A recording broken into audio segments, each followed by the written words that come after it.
Okay, so hello students. Today we are going to continue our lesson all about learning Photoshop. Okay, so part 2. So are you ready? Let's start. Okay, but before that, I want to share this one to you students, what I am using during my recording today. So I am using the OBS. This recording studio you can easily download this one from your browser and install. Simply install. So napaka helpful for me as teacher and sa inyo din sana. Okay, so this is OBS. You can just search this one on the internet and install. So this is OBS.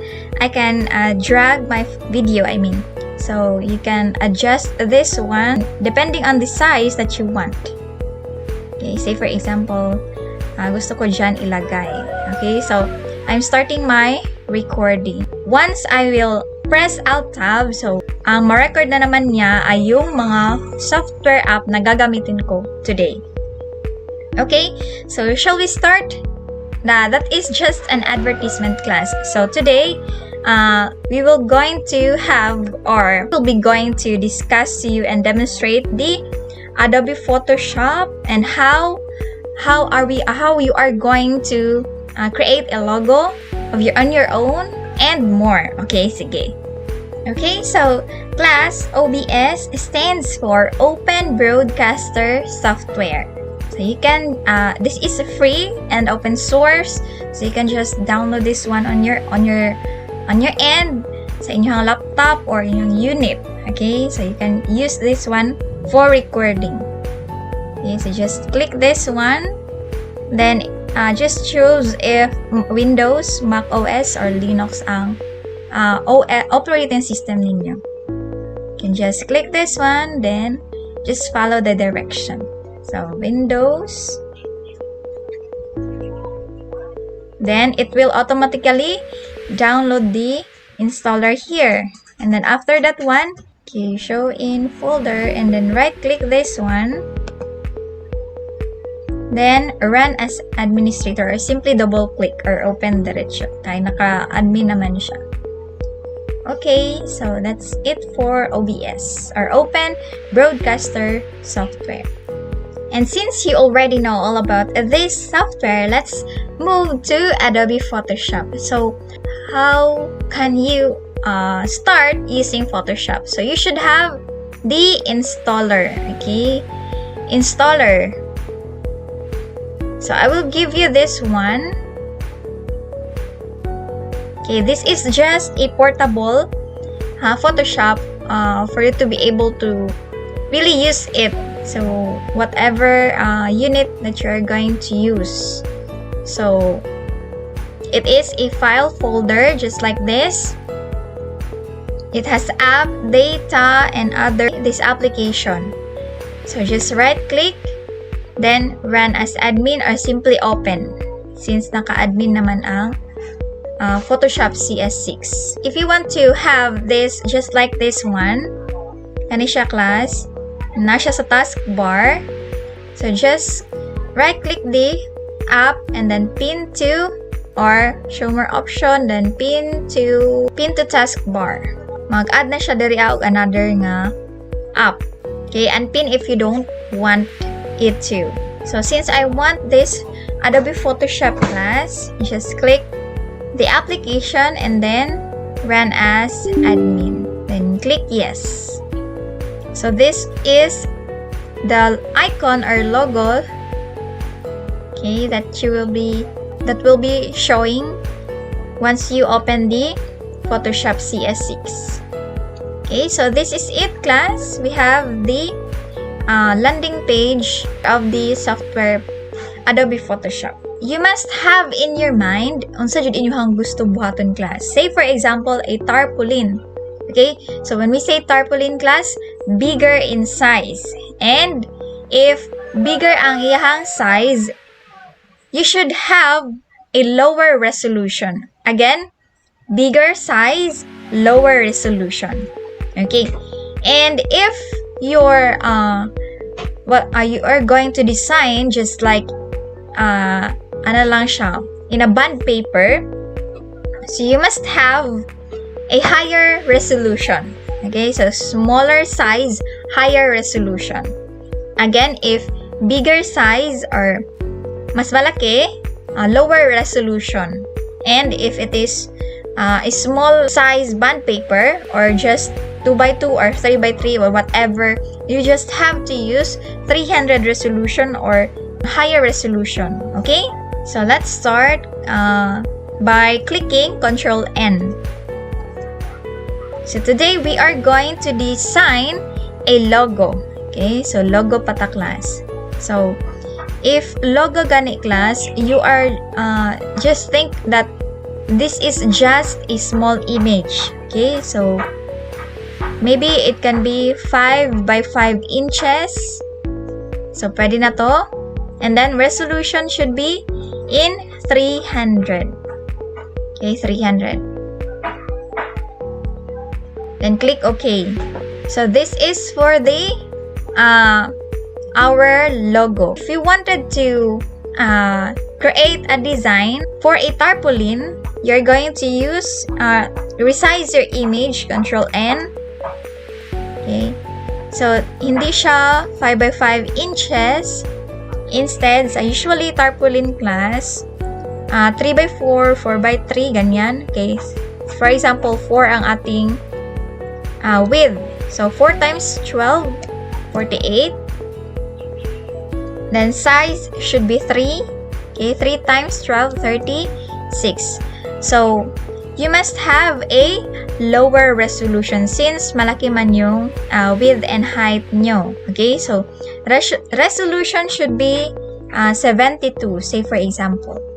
Okay, 72, or you can just have, if tarpaulin class, you can have 72 to 150 resolution. Okay, but not higher. Okay, so if higher na siya, maliit na dapat yung image.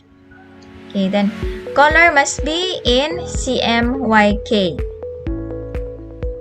Or pwede na rin RGB, depende yan sa inyo. But most likely, if quality ang gusto niyo talaga tarpaulin, CMYK ang gagamitin natin. Okay, then click OK. So that's it for the tarpaulin. This one is for our logo, 5 by 5 inches only. Let's have our ruler. Okay, Control R, just click Control R for the ruler. Then this one is a tarpaulin, Control R. This one is a tarpaulin, and this one is for our logo. Okay, so before we will start, let's have this one first. So these are the 5 characteristics of a good logo that you must remember. Number 1, dapat simple. Okay, should be simple, and then relevant. Okay, so if you have their businesses, then you must have you are going to design a logo for that one. Then if that talks about, or if it you handle just like restaurant, so you should have a food like theme. Okay, or the color should be orange, yellow. Okay, the attractive ones. But if just like shoes, okay, so ang shoes class, just like Nike, ang ilahang logo is just simple, just a check one. Okay, so simple and relevant. Number 3, memorable. Okay, so one, people cannot forget your logo. Okay, memorable, timeless, long-term siya. Okay, let's have number 5, versatile. Now let's recall how did we end up having those having the canvas for the logo. Okay, click Control N again, Control N, and then this will appear. Okay, this dialog box here. Okay, so let's rename this one as our first logo.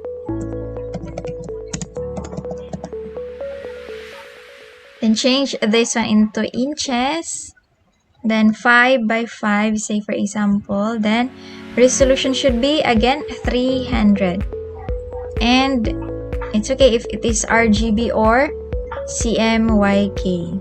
But better if CMYK. Let's just have this RGB color. Click OK. Then this will appear in the upper portion, class. Then notice ninyo, class, na naka-lock pa ang background. Meaning, dili na to siya ma-move. So, say for example, class, you are a business owner. And you are going to design a logo on your own name, based on your name. So, let's have this text tool.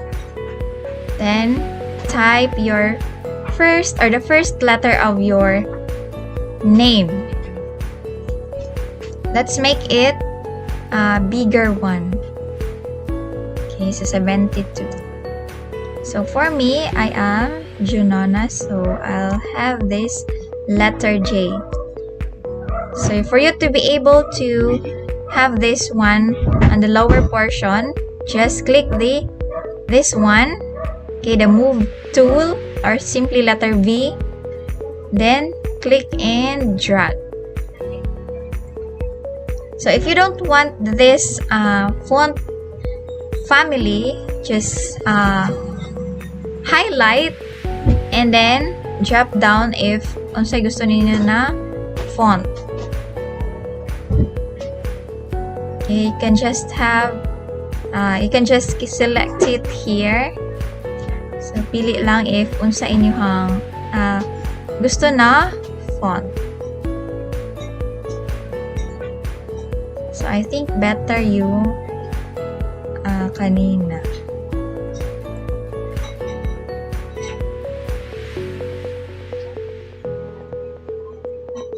Okay, say for example, this a letter. Then, if you don't want the color, just again select this part, then kani siya, class, kani upper portion, click ninyo and then select the color that you want. Example, blue. Then click OK. Then click the move tool. Yan. Then Control T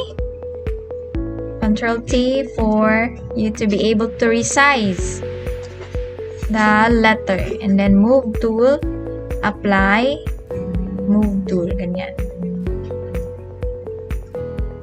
If I want bigger pa, okay, just click Control T to resize the image, then this one.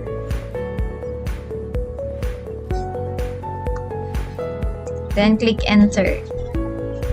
So if ganyan na, then okay na yan sa inyo, and then I want to that this letter dapat nadiri ako ang image. So let's have our image. Click Control O to open an image.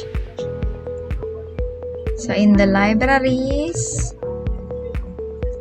let's select the image that you want and click open.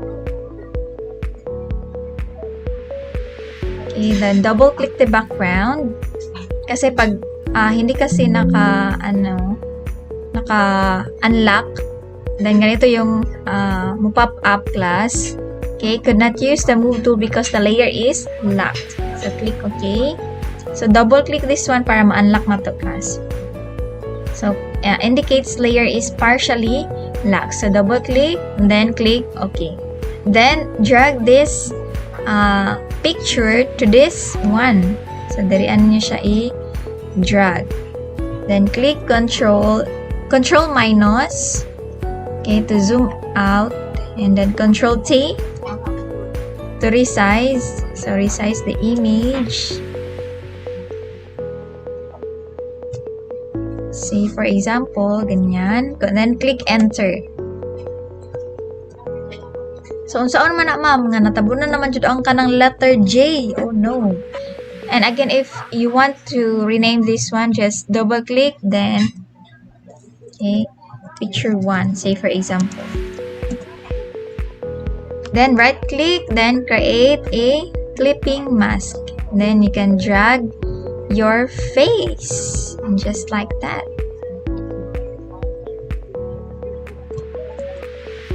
Okay, Control T to resize. Okay, so this is just based on my class perspective. So depende sa inyo if whatever you like, saan niyo siya pag-design. So how do we duplicate this one? Just simply click Control and then J. So na-duplicate na ang layer. Na nakita ninyo class na nasa yung mga small eyes here. Okay, this is for visibility. So if i-click mo to ni siya, okay, so na wala tong layer 1 or picture 1 copy. Then pag ibalik na to, click lang ta.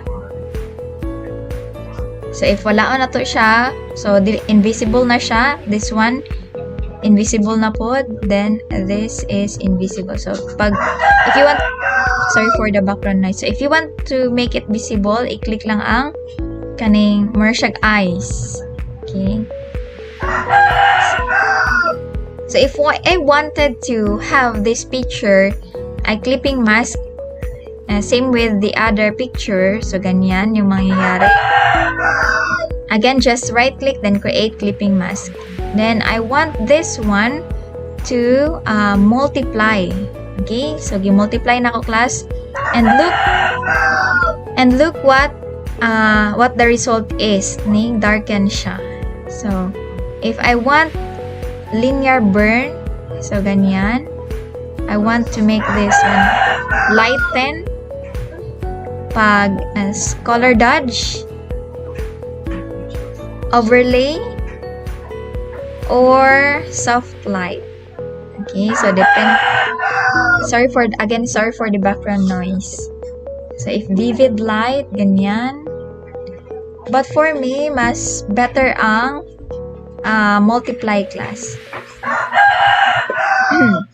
And then after multiplying, pwede na to i-adjust ang opacity niya class. This part still adjust it to, say for example 50. Okay, you can just simply write that 50%. Okay, pag notice niyo class, this is 50% and this is 100%. So and then I want this one to merge. So picture 1 copy and picture 1 and letter J. So i-highlight na to using shift. Okay, using shift. Then i-merge. So how to merge? Simply Control E. So isa na siya ka image. Ang tulo ka layers. So tulo ka layers na isa na lang siya. Then ato siya ibutangan ng letter J. Okay, rename that one letter J. Then I want na naa siya background na color or kanang just line. Okay, so sa iyang daplin lang class. I want to blend. So let's have blending options. So sa iyang stroke tamag check. So check the stroke, then the color, adjust the color sa iyang. Say for example this one. Notice niyo class na for this kay lingin pa siya pag igawas nato siya sa color picker.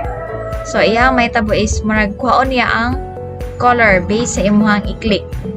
Say for example that one. So if i-click na to ang green, so mato po siya sa iyang kapareho nga color. So if black, sa hair na to ikuan, so black po iyang background or ma-stroke, I mean. So kani green. So pwede ta mag-anak mga kapamilya lang sa green. Okay, or darker green or yellow. Okay, so depende sa designer class. Then click OK.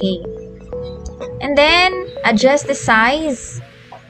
So size na to size na siya. Okay, so ganyan. And then bevel and emboss. So mano siya ang effect sa bevel and emboss class. Texture, inner shadow, inner glow. So all of this nasa blending options class can be of use. So pwede siya magamit ninyo. So color overlay, gradient overlay. Sa color overlay class you can simply click and then blend mode, butangan niyo og say for example blue. So I think better ang pink ani class. So adjust na to siya into ano lang. Click OK. Now 30. Then the stroke will be family of red.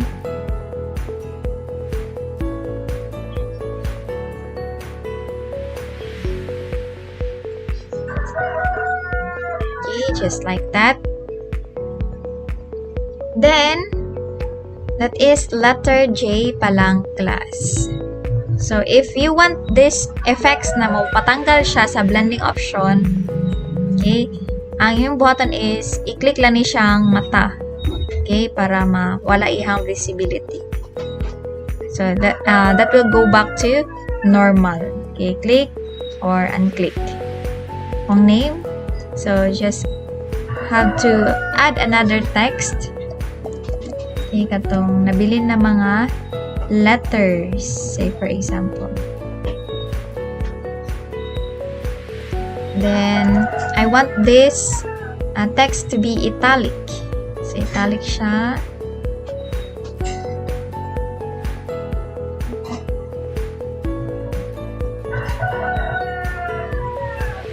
Okay, Control T for you to be able to adjust the text, or Control Shift then drag.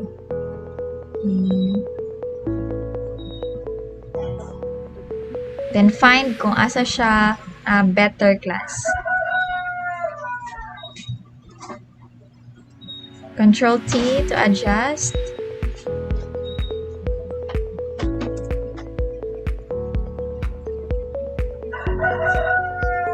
Okay, and then notice class na dili siya bet ang red, ang maroon o ang blue. Okay, so let's change the color. For this blue, let's make that one white. Then in this part, ato siyang i-maroon. Okay, same color with this one. Okay, so I want this text na this letter J, butang na to siya sa kilid. So, careful ta class if mag-drag. Dapat kayo diri adjust siya sa corner. So, dapat kayo sa corner dyan mag-drag. And let's make this one in here. Place this one here. Then, enter. And then this letters, yan nasa kilid. Isa na nato sila og color. Okay, dapat family class ha if inyuhang color na or ang dominant color is maroon, so dapat maroon inyuhang gamiton. Dili pa siya as always, but necessary nga kanang naa-jud dira sa inyuhang canvas or inyuhang design. And then since dili maklaro ang O diri okay, delete. Okay, nata sa text tool class ha. Ato siyang i-highlight first and then click this one for the color. So, color picker ang tawag ani class. Kaning cursor. Then, so siya na ang mag-determine sa color if asta mag-click. Okay, so adjust na to siya. Okay, I want it na diri ang part. And then, butang na to og letter M for my family name. So, letter M. Then, adjust, click Control, then Shift, then drag. Okay, so, move tool. So, click this one.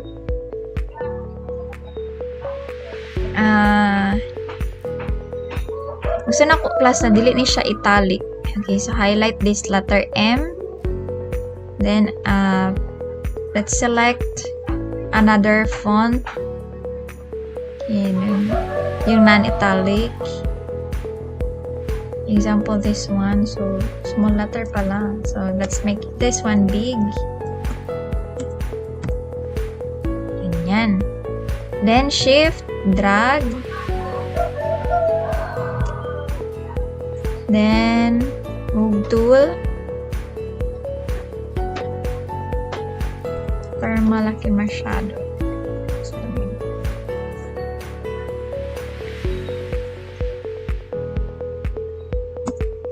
Alright. So, I want na siya circle sa iyahang diri class. So, ang button na to is select na to ning marquee tool na circle, elliptical marquee tool. Then, sorry for the background again, background noise. So, shift, then drag. Again, shift, then drag. Then, move na to ang marquee sa center.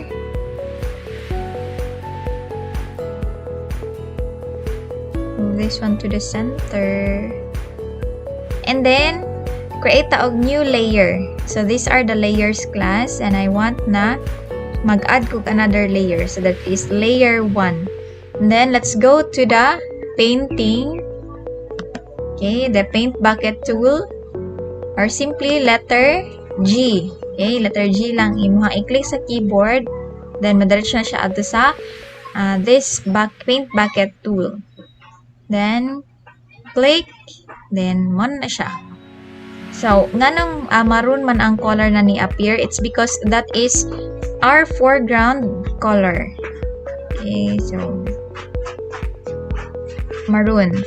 So, unsa man na ma'am, nga na naman siya sa atubangan. Wala na tayo makita nga mga image. Wala na tong Junona ni mga name. Wala na ang M. Ang buhaton class is, i-drag na to ang layer 1 padulong sa ubos. Okay? Para makita na to ang atong gi-design. So, saan man ni ma'am na problema na pod kay wala nakita ang sumpay sa akong pangalan na O-N-O-N-A. So, ang buhaton is pwede to i-replace ang color sa Nona. Okay? Ang Nona, i-replace na to og color white. Then, pwede pod na mag-add ta og another nga circle. This one. Okay, Control J for it to duplicate. And then, ang i-color na to aning layer 2, kaning circle na isa ka layer 2, or isa ka circle I mean, coloran to siya og white. So, let's have the foreground color. Set the foreground color into white. Okay. And then, para ma-select na to ang circle kanitanan, kaning sa yellow, layer 2, I mean. So, just click Control and then click the layer 2. So, notice ninyo class na siya giring-giring diri ang lines. Which means na na-select na siya ang layer. So, click the paint bucket tool and then so naka-white naman ato ang foreground. So, just click the layer. Ganyan. So, white na siya and then nakita na ang mga other words. Okay, sorry for that. And then, ato siyang i-resize class. So, how to resize? Click Control T. Okay, T.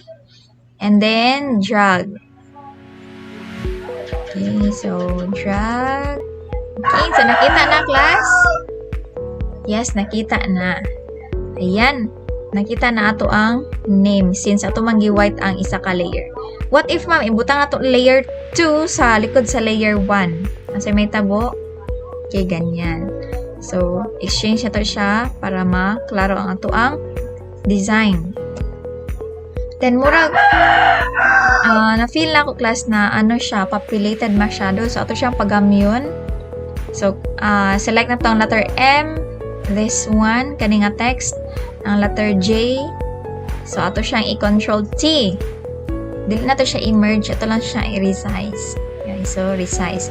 Control T, then drag sa corner. Dili jud mag-drag diri ang class ha, paana. So bawal na siya.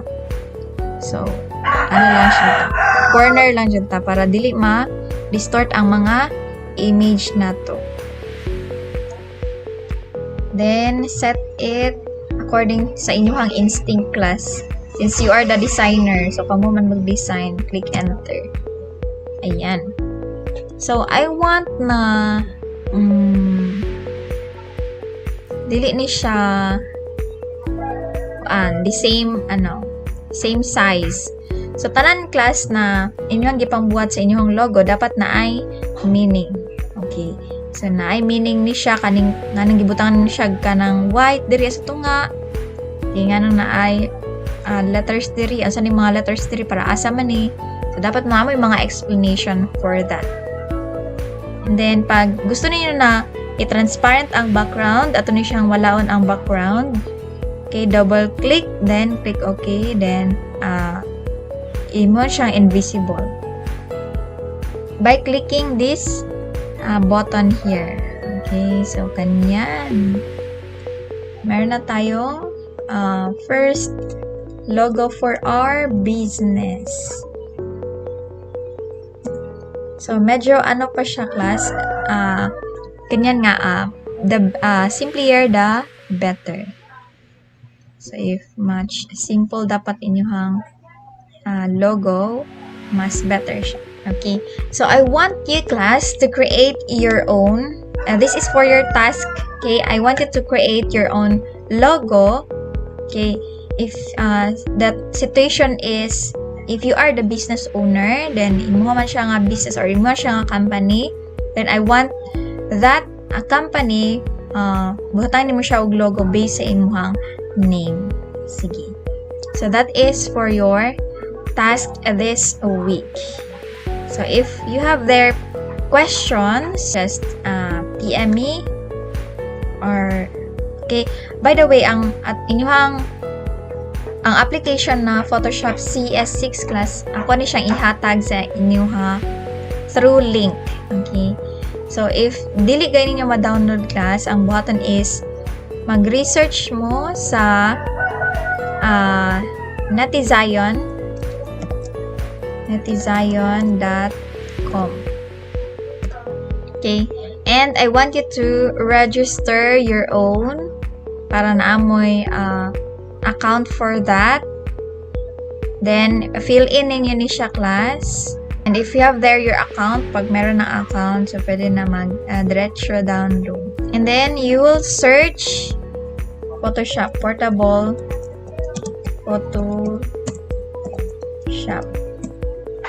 Then, this will give you links. So, pili lang kayo dito. And follow the instructions to see hidden content you must react. So, kailangan pag may reaction class. So, react like love or wow. Then, reply. Then, this will give you a link. For example, this one. And then, download. So, kani class, i-download ninyo para nanapod mo'y app sa inyong unit. So, once downloaded na inyong Photoshop Portable, kani siya class, mag-zip siya. Ang button is, just click this one, then show in folder, then right click, and then extract to. So dapat na mo'y 7-zip extractor na app or naka-install na daan. So, if you want to save your work, class, so just click this file button here on the upper right corner, upper left corner, click file and then save as.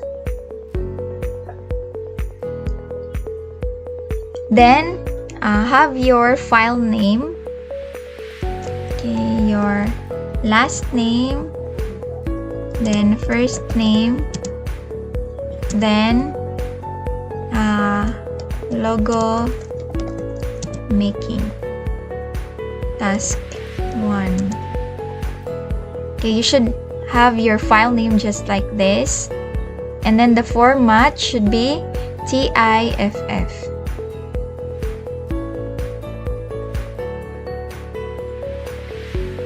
So if you don't want this kanang ano siya class, bugat ra kay ang TIFF. So you can use PNG. So PNG, then click, then let's find it. So quick access, you can just simply right click, then open file location, and then tada! So this is our first logo. If you are finished editing your logo, so pwede na ninyo ipasa sa ato ang Google Classroom. So if you wanted to have your photo edited on any software app class, just PM me first. I will give you the permission to do that one. Let's have that one for a week. So Sunday, today is 9. So akong ibutan dito ang deadline is October 17 for to be able to have long time para ana class. And also, if you wanted to have a raw copy of your what we call this, or your design, gusto niyo class na kanang ma-edit pa siya, so meaning napa ning mga layers diri wala pa siya naka-compress into one. Since ang PNG kay isa na to siya ka-layer, baligi compress na to siya. So if you wanted to edit, can edit that picture. So ang inyong button na format is select ninyo ang .tiff or .psd. So kanin siya or TIFF, but better class if TIFF inyong gamiton. Okay, then click save. Then dapat naka-zip siya, and then pixel order interleave. Ganyan, and then click OK. So, including layers will increase the file size. Just click OK. That PNG, this one, and the first logo .tiff. Pagtapos na kayo class, ang button niya is i-folder ni siya, then i-drag dito sa classroom work. Sa ato ang Google Classroom. Okay, so quitters never win and winners never quit. So have you learned something today, class? So if na po may mga questions dira nga wala pa na tubag sa ato ang discussion, so pwede ko ninyo i-PM or comment in the comment section below. So thank you and bye-bye.